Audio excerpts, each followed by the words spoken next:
Hola a todos, bienvenidos a esta nueva edición del Pacman Talks. Ante todo, muchas gracias por acompañarnos. Del otro lado, tanto los que están en vivo como los que están escuchando el podcast.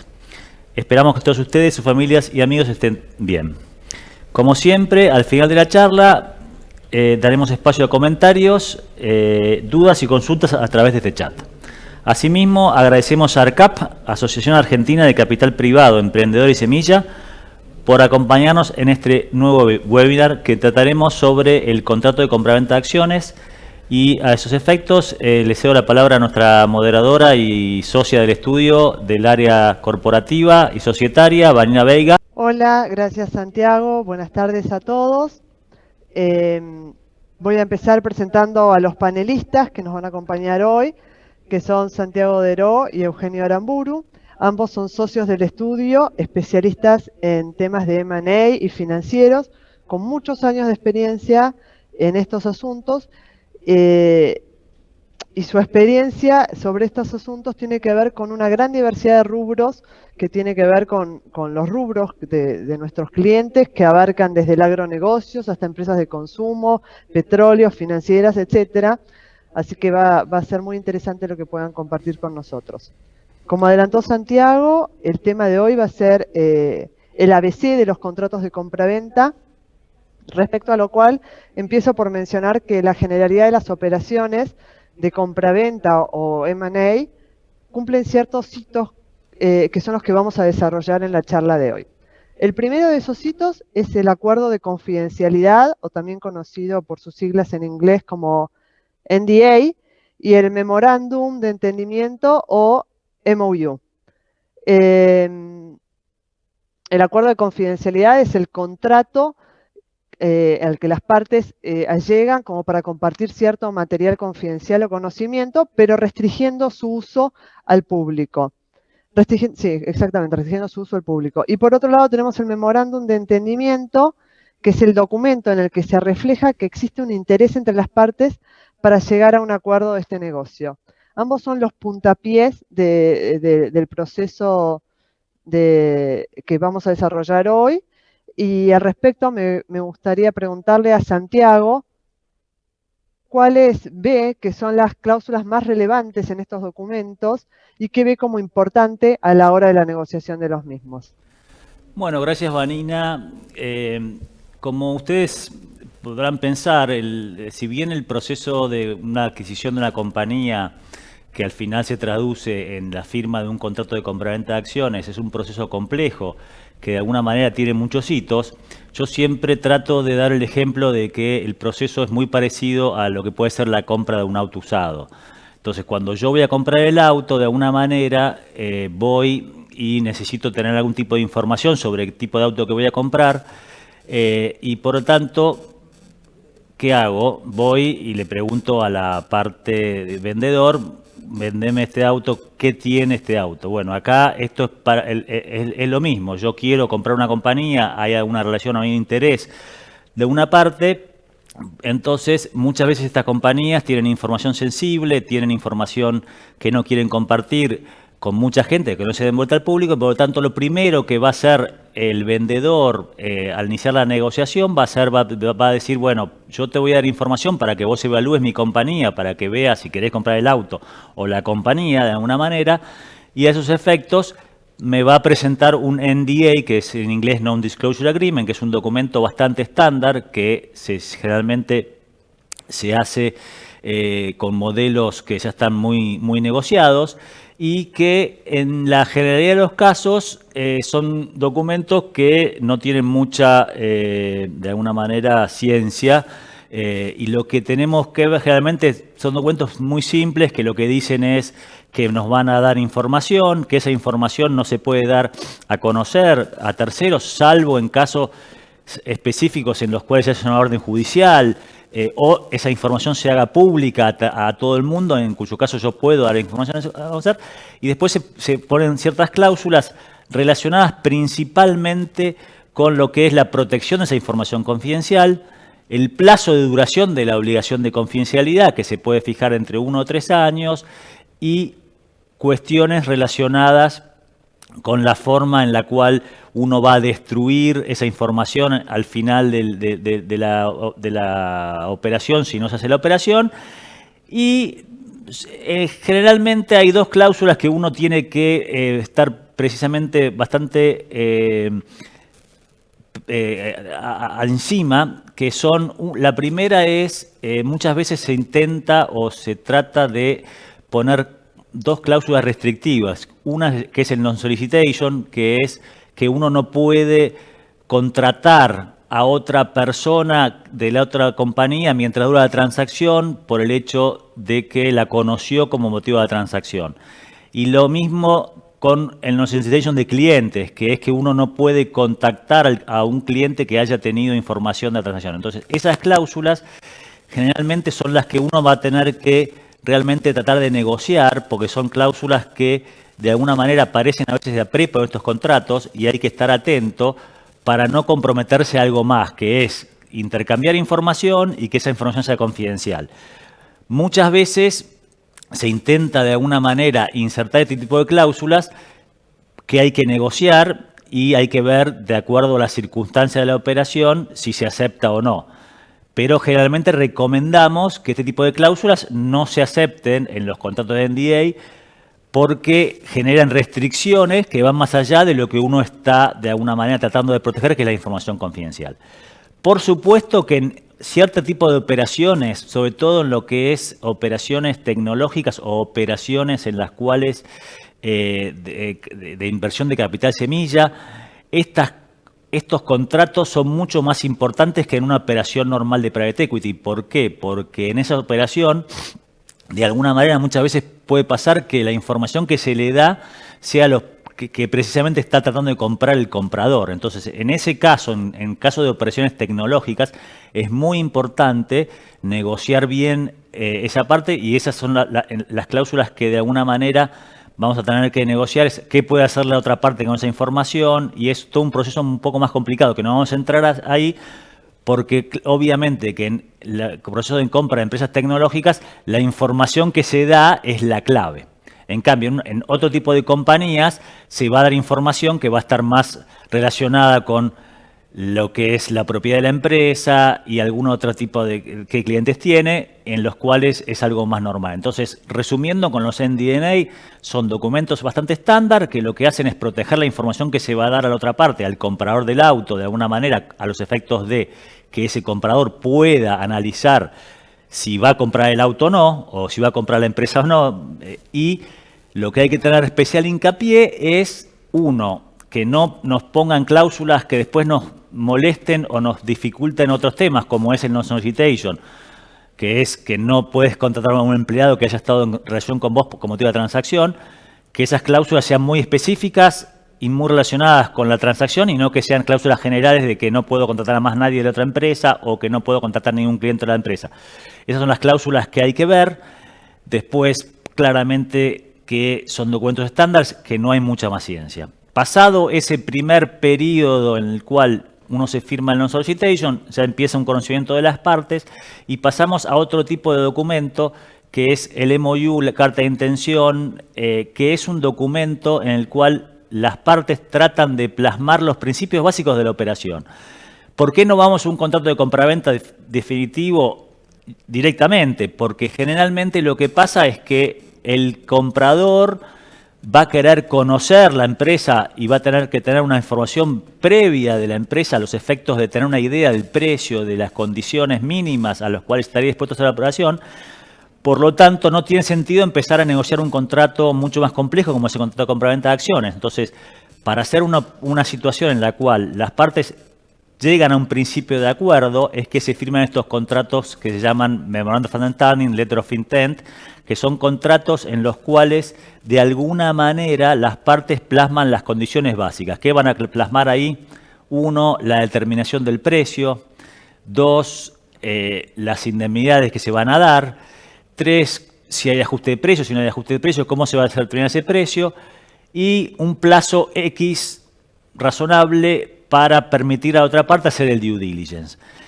Este documento del MOU es un documento de repente bastante estándar también, y lo que tenemos que evitar en este MOU es tratar de negociarlo durante mucho tiempo, que es lo que muchas veces pasa, que hace que nos olvidemos que este documento es un documento preliminar y que en principio no tiene validez legal para obligar a la otra parte a vender la empresa, sino que es un documento en el cual las partes manifiestan su intención de analizar la posibilidad de comprar esta empresa, sujeto a ciertos términos básicos en los cuales se plasman esas condiciones mínimas, en las cuales las partes tienen que estar de acuerdo a los efectos de seguir negociando. En este tema es importante dos cosas. La primera es tener en cuenta que este es un documento que generalmente es non-binding y muchas veces, obviamente, que hay una intención de una de las dos partes de tratar de sujetar a la otra parte lo más posible. Entonces ahí muchas veces comenzamos con discusiones acerca de que sea más binding, que sea menos binding, y de alguna manera nos olvidamos del objetivo principal, que el objetivo principal, ¿cuál es? Pautar las básicas, pautar los presupuestos básicos para poder negociar una vez que hagamos un due diligence y con más tiempo el contrato definitivo. Entonces, muchas veces, ¿qué pasa? Perdemos el foco en el MOU y y negociamos un MOU como si fuera un contrato de compraventa final. Esto no es bueno porque demora toda la transacción y probablemente después, una vez que se haga el due diligence, va a pasar lo mismo. Vamos a tener que renegociar todo de nuevo. Entonces, como sugerencia con el MOU, la primera sugerencia que hago es que sea un documento que todos sabemos que pongámosle en binding o non-binding, hasta que no se firma el contrato definitivo, se entregan las acciones, no hay nada binding. Por lo tanto, no tardar mucho tiempo negociando este documento no es tan importante desde el punto de vista de las cláusulas de protección legal que tenemos que darlo, sino que lo importante es, de alguna manera, plasmar en ese documento los principios básicos comerciales, en los cuales no estamos de acuerdo. Y cualquier desacuerdo grande o chico que tiene más ímpetu de legal, tratar de dejarlo para el próximo contrato, que es el contrato de compraventa de acciones. En el interín, la parte que compra va a hacer un due diligence, por lo tanto, va a tener la posibilidad de analizar en profundidad la empresa y determinar cuáles las condiciones por las cuales está dispuesto a pagar. Entonces, esa parte hay que dejarla para el final. El MOU, de nuevo, como resumiendo, es un documento en el cual se deben plasmar las condiciones básicas, pero comerciales, en las cuales no hay un acuerdo final, sino que está sujeto a negociación, pero que nos da la tranquilidad inicial de que puede haber un principio de acuerdo. Y por eso, lo importante cuando negociamos MOU es no detenernos tanto en las cláusulas legales y no tardar mucho tiempo en lo que es cláusula legal, sino tratar de insertar todas las condiciones más comerciales importantes para después, en otro proceso posterior, cuando se negocie contra compraventa, ingresar todas las demás cláusulas importantes. Entonces, ¿cómo estamos? Compramos el auto, fuimos a la concesionaria, le preguntamos al tipo cómo está el auto, el vendedor nos dice el auto está más o menos así, y bueno, entonces ahí en ese momento ya tenemos un principio de acuerdo que lo plasmamos diciendo vamos a comprarte esto por un precio X sujeto a due diligence, en el cual yo voy a hacer un due diligence y una vez que haga el due diligence vamos a ponernos de acuerdo en las condiciones definitivas.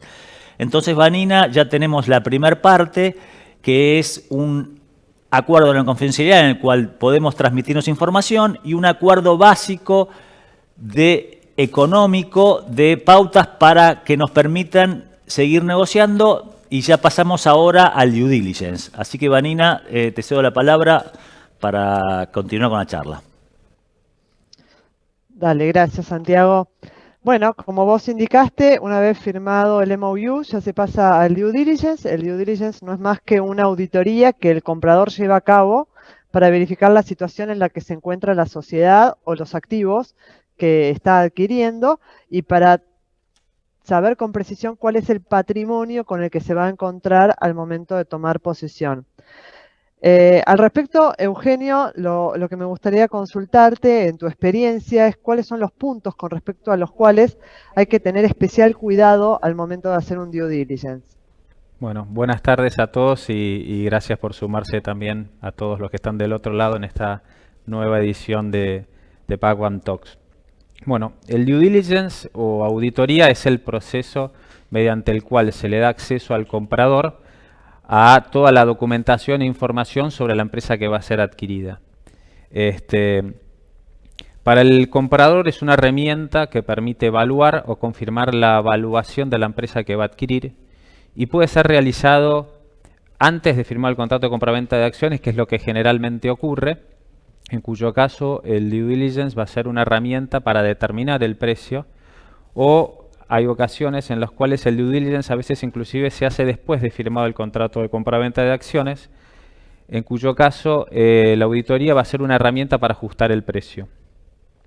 De alguna manera el due diligence le permite al comprador verificar el estado en el que se encuentra la empresa cuando él tome posesión de la misma, y reduce la asimetría que existe entre las partes respecto de la información que tienen de la empresa a ser adquirida.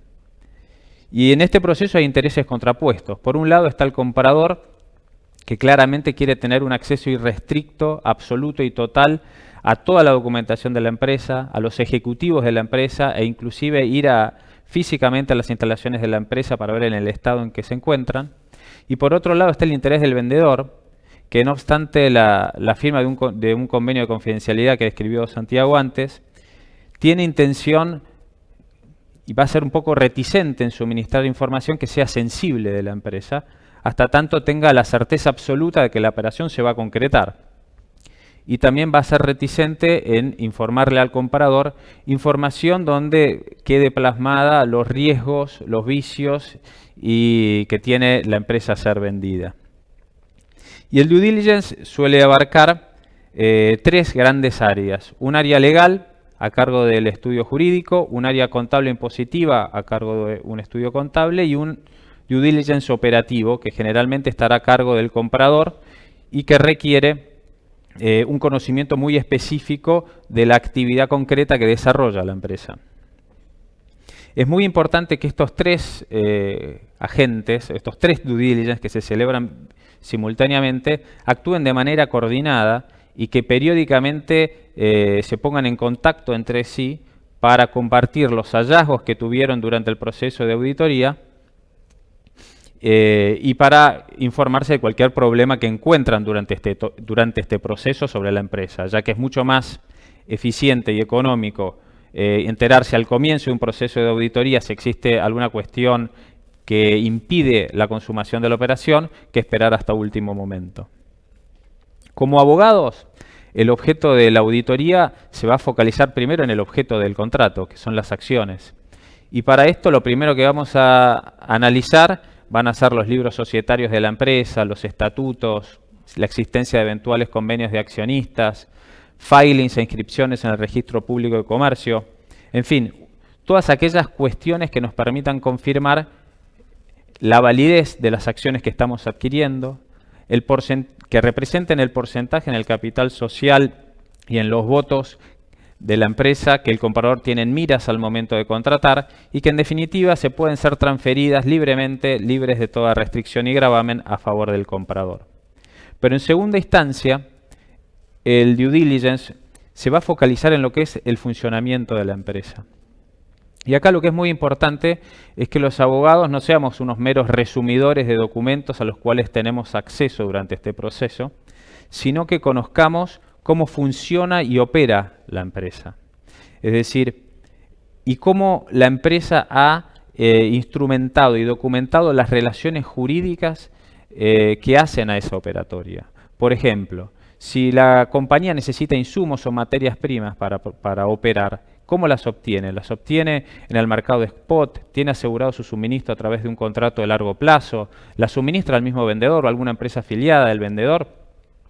¿Y qué hace con esas materias primas? Las introduce en un proceso productivo en una planta que es de propiedad de la misma empresa, o es alquilada, o se la encomienda a un tercero para que a través de un contrato de fasón o otro convenio similar las transforme en el producto que finalmente comercializa. Y cómo también comercializa esos productos. tiene una fuerza propia de ventas o lo realiza a través de distribuidores, agentes o representantes que no son empleados de la empresa. Todas estas cuestiones tienen que ser analizadas por especialistas en cada una de las áreas del derecho, teniendo especial atención en cuál va a ser la estructura de la empresa, de la transacción, perdón, y si esa estructura va a afectar de alguna manera cada una de estas relaciones jurídicas, ya sea porque implican un cambio de control y se requiere un waiver o un consentimiento de algún co-contratante para que la empresa pueda continuar operando luego de consumada la operación, o se requiere una cesión de algún contrato. En todo proceso de auditoría, las áreas que son más sensibles y que de alguna manera generan mayores contingencias son típicamente el área laboral, ya que en Argentina aún aquellas empresas más prolijas siempre tienen contingencias laborales, el área impositiva, el área cambiaria, donde cada vez hay una intervención estatal mayor sobre lo que es el mercado de cambios, con normas que van cambiando muy rápidamente, con penalidades muy severas, las cuestiones que hacen a lo que son los permisos y el marco regulatorio de la empresa y en los litigios. Como ven, es muy importante que el proceso de due diligence cuente con especialistas de cada una de las áreas del derecho. Pero además se requiere un know-how, una expertise de cada uno de estos abogados para poder no solo identificar las contingencias, sino también cuantificarlas en su justa medida y poder sugerir cursos de acción para remediar o mitigar las contingencias que se encuentran. En el estudio, como estudio full service, tenemos abogados especialistas en todas las áreas del derecho que además cuentan con una amplísima experiencia en todas estas materias. Y las conclusiones de todo este proceso es volcada en un informe de due diligence donde se identifican todas y cada una de estas cuestiones. Como ves, Vanina, el proceso de due diligence es un proceso complejo que toma su tiempo y que requiere de la cooperación e interacción entre muchas partes distintas. Gracias, Eugenio. Claro, complejo e interesante. Bueno, una vez que se termina el due diligence, ya las partes de nuestra negociación están en condiciones de llegar al contrato de compraventa o SPA. Santiago, ¿qué temas son los importantes a la hora de negociar un SPA? ¿Cuáles son los errores más comunes que encontrás en esta etapa y que hubieran derivado en conflictos en la experiencia que vos tuviste sobre esto? Bueno, como vinimos viendo, estamos con el comprador de autos, seguimos con el comprador de autos, hizo la revisión, hizo el due diligence, el comprador lo mandó a su técnico, que eran los estudios de abogados y contadores y demás, y dice voy a comprar el auto, voy a comprar la empresa. Entonces ahora tenemos una situación en la cual vamos a tener algo en firme, un contrato de compraventa de acciones, que no es otra cosa que plasmar en un contrato todas las condiciones en las cuales vamos a comprar la empresa. Entonces, el contrato de compraventa al final del día lo que va a decir es una primera parte que va a ser ¿qué voy a comprar? Qué fácil, voy a comprar acciones, voy a comprar activos en caso de una transferencia de activos. Entonces lo que voy a decir es que estoy comprando acciones o activos que no tienen gravámenes, que todos los dividendos están en la compañía. Y la segunda parte que tengo es ¿qué precio? Ya sé lo que voy a comprar la compañía, las acciones. Lo segundo es ¿a qué precio? Lo tercero es ¿en qué condiciones? ¿Qué garantías me das vos para cumplir con esas condiciones que me estás poniendo de la venta?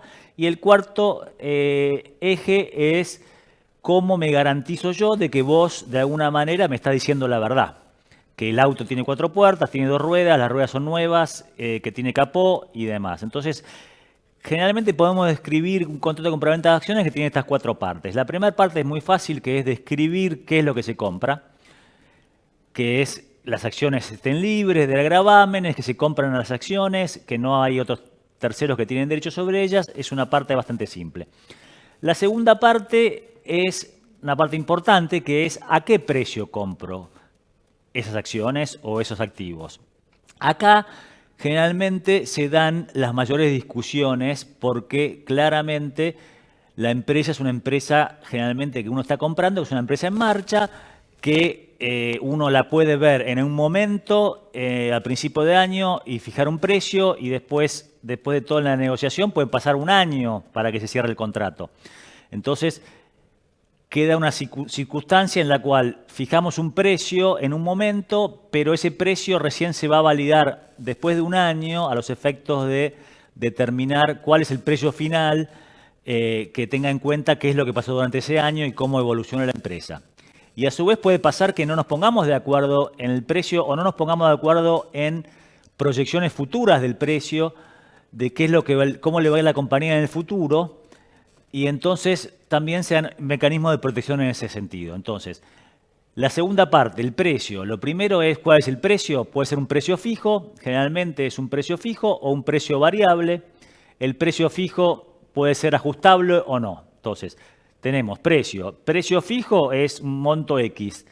Puede ser este precio fijo, puede ser ajustable, que es generalmente lo más normal. ¿Ajustable por qué? Porque uno fija un precio, capaz que ese precio se fijó al principio, al momento del MOU, y ya pasó un año después del due diligence y demás, entonces hay que revalidar ese precio.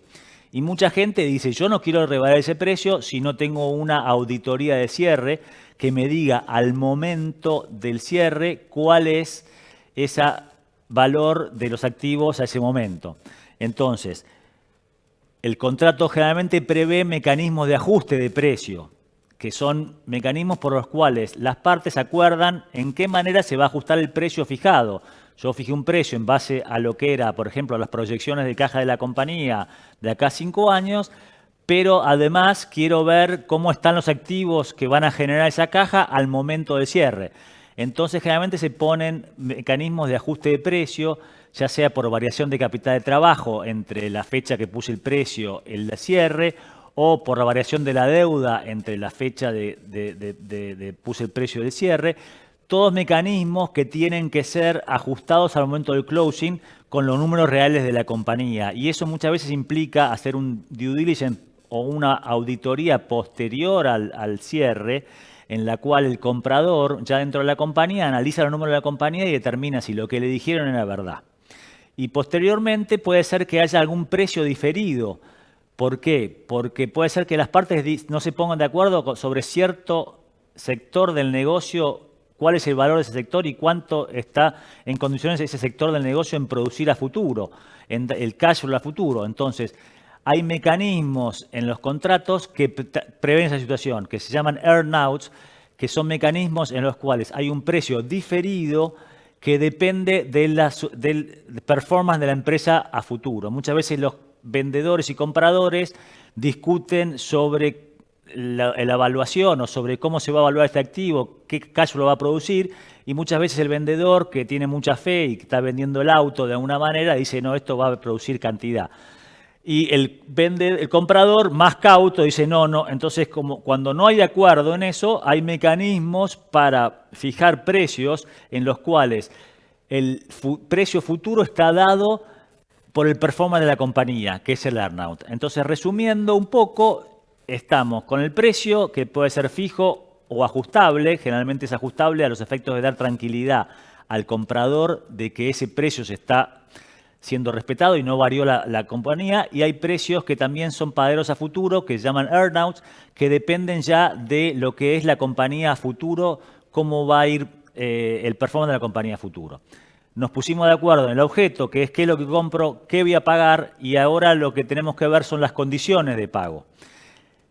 Y qué voy a pagar y cómo lo voy a pagar, y además, ¿qué pasa si lo que vos me dijiste, vos me vas a decir que el auto está bien, que tiene 4 ruedas? ¿Qué pasa si yo descubro que lo que vos me habías dicho no es verdad? Entonces acá entra lo que son las famosas cláusulas de representaciones y garantías, en las cuales el vendedor, de alguna manera, nos representa y nos dice todo lo que la compañía tiene. Cuántos autos tiene, cuántas puertas tiene, cuántas, de alguna manera, cuál es su venta, cuáles son las contingencias, que no tiene pasivos ocultos, que de alguna manera la compañía opera en el curso de los negocios, que no viola la ley. Son todas representaciones que la compañía da en el contrato a los efectos de asegurar al vendedor que lo que está comprando es lo que él piensa que está comprando.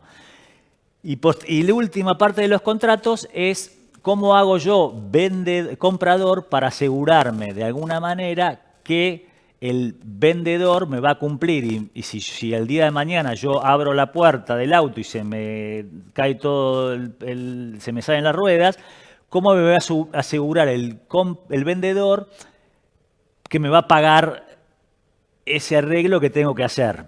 Y ahí entran los mecanismos que llamamos generalmente de escrow, en los cuales hay un proceso en el cual el vendedor nos da una garantía, de alguna manera, de que todo lo que nos está diciendo es verdad y de que si eso no es verdad, nos tiene que recompensar de alguna manera. ¿Y cómo nos va a recompensar? Probablemente dejando una parte del precio en un escrow o en un saldo de precio, de tal manera de que si el día de mañana aparece algún pasivo oculto o aparece algo que no es verdad de lo que nos dijeron, tengamos la posibilidad de atacar ese dinero que está reservado a esos efectos o no pagar parte del precio a los efectos de alguna manera compensarme por lo que me dijeron que estaba mal.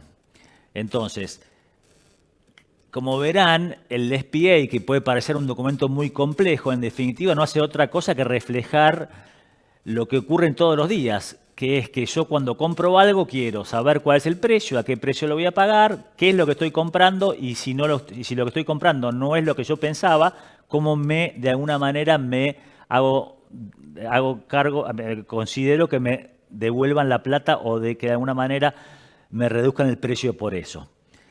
Desde el punto de vista de lo que es los principales problemas que uno en la experiencia tiene, que se presentan generalmente en los contratos, son el tema del ajuste de precio, porque los ajustes de precio generalmente son posteriores a la firma y los ajustes de precio dependen muchas veces de cálculos contables, que de alguna manera no son totalmente, no es el derecho, la contabilidad, son reglas que tienen muchas acepciones y muchas veces lo que puede pasar es que la contabilidad, como estaba plasmada por una compañía, después vienen otros contadores que tienen otros principios y la quieren cambiar, y ahí son cuando se generan los grandes problemas. Por lo tanto, lo que les recomiendo principalmente es que todo lo que es ajuste de precio es un tema muy conflictivo y muy complejo. Tiene que ser muy bien conocido y analizado por los contadores, los asesores impositivos, los asesores de banco de inversión de la empresa, porque generalmente los grandes problemas que en mi experiencia se dan son con los ajustes de precio, porque las expectativas que tienen al iniciar un ajuste pueden ser diametralmente opuestas de lo que salga después del ajuste de la realidad. Entonces, un poco ya manifestamos esto y ahora ya tenemos firmado el contrato, ya sabemos lo que vamos a comprar, a qué precio, en qué condiciones, y ahora tenemos que instrumentar todos los actos necesarios a los efectos de la transferencia de las acciones. Y entonces ahí empieza un nuevo proceso que es bastante complejo también, que es el cierre de la transacción, en la cual te cedo la palabra para que lo siga mi compañero Eugenio.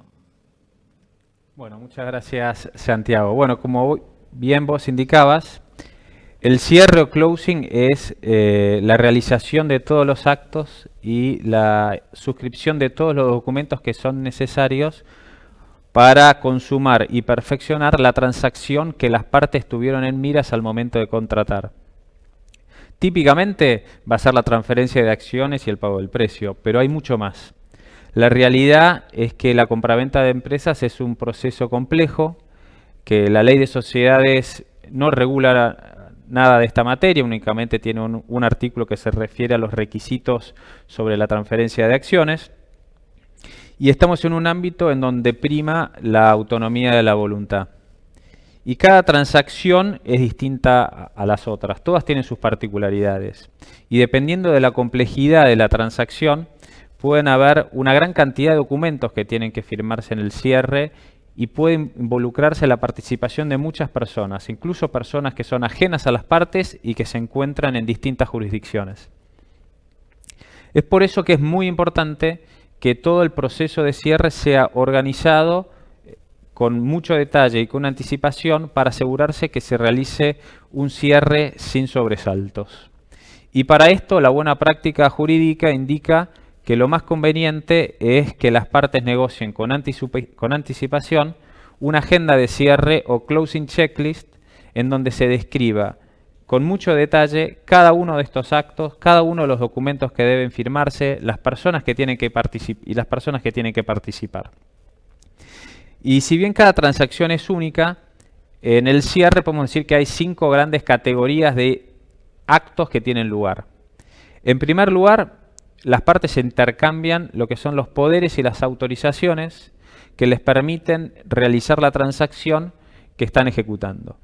Y aquí es importante, en primer lugar, que esos poderes y autorizaciones sean revisados con anticipación y que no se dejen para el último momento y se revisen al momento de cierre para evitar sorpresas, pero también tener presente que en el caso de que sean otorgadas en el extranjero, todas estas autorizaciones tienen que tener las respectivas legalizaciones o apostillas. Otra gran categoría de actos que ocurre en los cierres es la entrega de documentación. Típicamente, una primer set de documentación que se entrega es aquella que requiere el comprador para asegurarse que la empresa que está adquiriendo tiene los activos que el comprador quiso adquirir.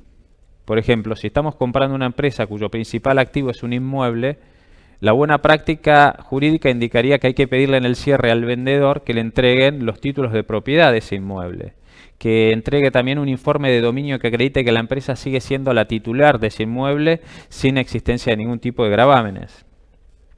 También se intercambian documentos relacionados con el cumplimiento de las condiciones precedentes. Y aquí pueden haber condiciones precedentes que se refieran a la obtención de autorizaciones gubernamentales o también a la obtención de waivers o conformidades de terceros, partes privadas, que se requiere para que algún contrato continúe bajo sus mismos términos y condiciones, porque por ejemplo tenía alguna cláusula de cambio de control. Y por último, también el comprador va a solicitarle al vendedor que entregue documentos que acredite su capacidad para vender, es decir, un certificado que acredite que el vendedor no tiene inhibiciones ni embargos y que puede vender el activo en cuestión sin ningún tipo de gravámenes.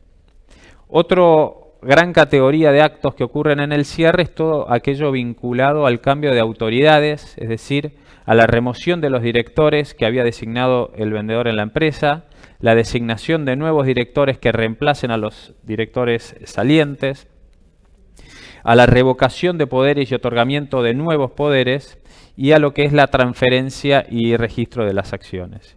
Y aquí hay que tener presente que todas estas cuestiones requieren la celebración de actas de reuniones de directorio y de reuniones de asamblea, y que eso requiere la participación de terceros que van a tener que presentarse al cierre a suscribir las correspondientes actas societarias y de esa manera perfeccionar la remoción y designación de nuevas autoridades, la revocación y otorgamientos de nuevos poderes, teniendo en cuenta que muchas veces para que un nuevo poder se torne operativo toma su tiempo, ya que los bancos tienen distintos procesos internos y demoran hasta a veces una semana en dar de alta algún nuevo poder, y que la empresa no puede quedarse sin poderes porque no podría operar.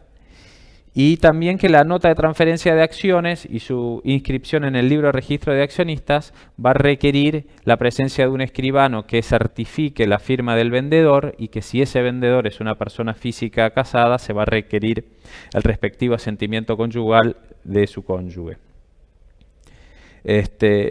Otro gran universo de cuestiones que tienen lugar al momento del cierre es la suscripción de todos los contratos accesorios de la transacción. Y aquí, dependiendo de la transacción, pueden haber una gran cantidad de contratos que tengan que firmarse. Desde contratos de garantía que le aseguren al vendedor el pago del precio que ha sido diferido o aplazado en el tiempo. Y acá podemos encontrar desde contratos con garantías reales, como puede ser una prenda de acciones, contratos con garantías personales, como puede ser una fianza de una casa matriz, o el contrato de escrow que Santiago comentaba anteriormente, que tiene una doble función de garantía, ya que por un lado le asegura al vendedor que el comprador tiene los fondos y los recursos suficientes para pagar el precio que se ha diferido en el tiempo, y para el comprador es una forma de poder compensar y cobrarse los pasivos ocultos que deben ser indemnizados por el vendedor. También encontramos muchas veces nuevos contratos de empleo con ejecutivos, con bonos de incentivo para asegurar la permanencia de los ejecutivos en la empresa, contratos de financiamiento, convenios de accionistas en el caso de que no se adquiera el 100% de las acciones. En fin, puede haber una multiplicidad de contratos que tengan que ser suscriptos dependiendo de la transacción que haya sido acordada por las partes. Y por último está lo que se refiere al pago del precio, que a fin de poder asegurarse un closing tranquilo y sin sobresaltos, es importante que las tesorerías del comprador y del vendedor estén en contacto entre sí con anticipación y que también estén en contacto con sus respectivos banqueros para asegurarse que la transferencia de dinero se realice en el menor plazo posible.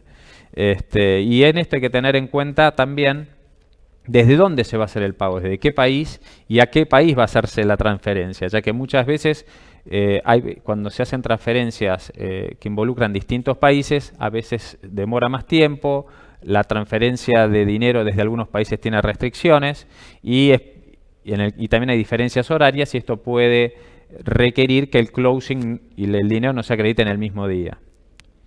Y también hay que tener en cuenta de que el cierre como acto complejo que decía anteriormente, también requiere de que se hagan actos con posterioridad a consumado el cierre, como puede ser filings en defensa de la competencia o notificación de transferencia de acciones ante la FIP dentro de los 10 días hábiles, etc. En definitiva, lo que es importante tener en cuenta es que el cierre es un procedimiento complejo, que es muy importante para asegurarse un cierre sin sobresaltos, que ese proceso sea acordado minuciosamente entre las partes con anticipación y que de esa forma uno se asegura un cierre sin mayores sobresaltos. Bueno, muchas gracias Santiago, muchas gracias Eugenio. Si les parece, podemos abrir el espacio a las dudas que pueda llegar a haber, a las preguntas. Ya tenemos una pregunta que recibimos, que es ¿qué riesgos se corren si no se firma un MOU previo a la suscripción del contrato de compraventa de acciones? Bueno, en realidad, la realidad es que no hay, el riesgo que se corre es que al momento de la transferencia, de firmar el contrato de adquisición de acciones, se dificulte mucho la negociación, porque el MOU lo que hace es pone las pautas sobre las cuales uno va a negociar. Cuál es el precio, cómo se determina el precio, y si dejamos todo abierto, el riesgo es que de alguna manera las partes no tengan mucho interés en seguir negociando o de alguna manera no podamos llegar a cerrar la transacción. Entonces, no hay un riesgo legal y no es obligatorio hacer el MOU. El MOU es parte de un proceso en el cual muchas veces ese MOU se reemplaza por una hoja o un term sheet o por lo menos un papel en el cual las dos partes, por lo menos sin firmar nada, se pusieron de acuerdo sobre los principios básicos. O sea que no hay riesgos legales por no firmar el MOU. El MOU es un autoayuda para las partes para decir, che, esto es lo que tenemos acordado. Si no tenemos nada acordado, nada en un papel, por lo menos sin firma, por lo menos, está muy abierta la negociación y en cualquier momento de la negociación alguien puede decir, cambiar todos los términos de la negociación porque dice, no tenemos nada firmado, no tengo ningún compromiso. Entonces, el MOU, ¿qué hace?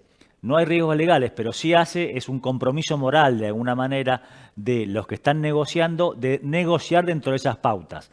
Si no tenemos ese compromiso moral firmado de negociar dentro de esas pautas, la negociación es mucho más compleja. ¿Por qué? Porque cualquiera de las partes se siente en la capacidad de destruir todo lo que dijo antes con la palabra porque no hay nada firmado, no hay nada acordado. Entonces, la negociación siempre está abierta a que cualquier parte saque los pies del plato o haga cualquier acto o imponga cualquier condición que al no haber nada escrito anteriormente, ningún principio básico, está permitido. En cambio, si yo tengo un MOU o un term sheet o algo, hay ciertas reglas básicas en las cuales la parte que se salga de esas reglas básicas o que quiera cambiar esas reglas básicas va a tener que ir con argumentos muy fuertes a la otra parte explicándole por qué cambió de opinión. Si no tenemos nada firmado ni en papeles, cualquiera de las partes puede en cualquier momento cambiar cualquier negociación porque total no hay nada firmado o no hay ningún principio básico que respetar. Clarísimo, gracias. Tenemos otra pregunta que nos hacen. Por favor, recuerden hacer las preguntas únicamente en el chat. La otra pregunta que recibimos es ¿cómo se estuvieron organizando las firmas de contratos en virtud del aislamiento o del distanciamiento obligatorio? Bueno, la pandemia y las restricciones fueron todo un desafío, pero a través de distintas, primero, reuniones virtuales y negociaciones virtuales, pudimos seguir haciendo todas las negociaciones a lo largo del proceso de que implican la compraventa de empresas. Y la realidad es que al momento del cierre, las partes se tuvieron que juntar, teniendo obviamente cumpliendo con todas las restricciones y sugerencias de cuidado y de salud correspondientes para firmar los documentos que son necesarios, ¿no? Pero nosotros en nuestra experiencia, las restricciones de la pandemia no han afectado la realización y la consumación de las distintas operaciones de compraventa de empresas. Perfecto, muchas gracias. Bueno, no estamos recibiendo ninguna otra pregunta, así que estoy viendo que no entre ninguna otra. No. Daríamos por finalizada la charla. Agradecemos mucho a Santiago, a Eugenio por sus explicaciones. Agradecemos especialmente a todos los asistentes. Los invitamos a participar la semana que viene en el próximo Pacman Talks. Y bueno, esperemos que estén muy bien. Muchas gracias. Hasta luego, gracias.